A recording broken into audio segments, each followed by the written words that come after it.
यहां पे भी वीवीआईपी प्रोटोकॉल में जी हजूरी के चक्कर में बहुत सी साधना पूजा में हमारे कमी आई थी। गुरुजी ने नवरात्रि के पूर्व में डांट करके हमको ठीक सुधारा और उस प्रण के बाद एक तो बहुत बढ़िया हो गया, हमारी जैसी सेवा साधना पहले चलती थी वो फिर से वैसे ही चलने लगी। जी हाँ, ठीक सुना आपने। बागेश्वर धाम के पीठाधीश्वर पंडित धीरेन्द्र कृष्ण शास्त्री कह रहे हैं कि धाम पर बढ़ते वीआईपी प्रोटोकॉल्स के कारण उनकी सेवा साधना में व्यवधान आ रहा था, लेकिन जब उनके गुरुजी ने नवरात्र में उन्हें डांट लगाई तब फिर से उनकी सेवा साधना पहले की तरह चलने लगी है।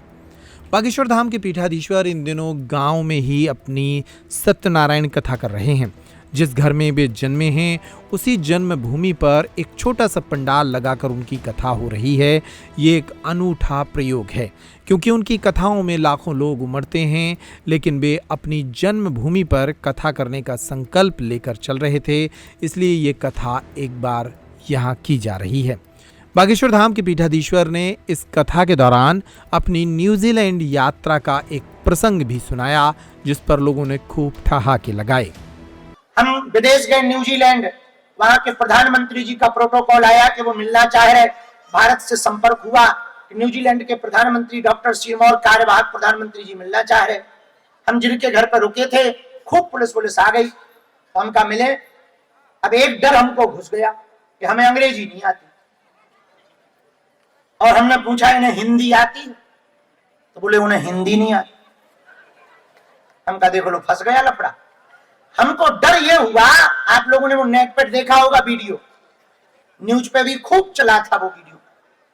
हमको ये डर लगा कि भारत के प्रधानमंत्री तो हिंदी बोल ले, तो हम बढ़िया लंबी लंबी फेंक के अपन ने अपना माया जाल बना लो, मतलब बता दो जो कछु है सो। इनसे क्या बोले, अब इनके बारे में यदि हम बताएं तो हमारे देवता तो हिंदी में बताओ, इनसे बताएं भी कि तुम्हारे जे लफड़े हैं, और उन्हें समझ में नहीं आनी। बड़े चिंता में पड़ गए। तब रात को जब सुबह उनको आना था, रात को हमने गुरुजी से प्रार्थना करी कि यहाँ के प्रधानमंत्री जी आना चाह रहे, आप कोई कृपा करो। उन्होंने कहा, कुछ 2-3 घंटे बाद हमको हमें कोई बोलते थोड़ी है, सुनाई नहीं देता, अंतर मन में भावना आती है। अंतर मन में भावना जागृत हुई कि तुम फुल कॉन्फिडेंस के साथ बात करो, तुम डरो मत, भयभीत मत हो, भगवान सब लाज रखें। और आप सुनकर के चौंकोगे, ये बात हम अपनी महिमा मंडन के लिए नहीं, भगवान की कृपा के बारे में कहना चाह रहे। हमने बालाजी का ध्यान किया कि अब आप ही हमारी लाज रखना। सुनो, यदि हमारी नाक कटेगी तो तुम्हारी नाक कटनी है, क्योंकि हमें तुम्हारे नाम से जाना जाता है, हम हनुमान जी के भगत हैं, इस नाम से जाना जाता है। तो हमारी हमसे कुछ गड़बड़ हुई तो तुम्हारी नाक कटनी है। अब हमें अपनी इज्जत का तो है नहीं है, तुम अपनी इज्जत को फालूदा ना बनवा लेंगे, सो कृपा करिए। और जैसे ही वो आए, हमने भी full doctor Singh how are you, how are you, how are you. उन्होंने भी अंग्रेजी में, आओ mister Bageshwar Baba, welcome to you New Zealand, welcome to you New Zealand. हमने कहा very very thanks, your country very beautiful, very peaceful your country, I like your country New Zealand. और 4-5 बातें हमने 2-3 हमने पर्चा बना है।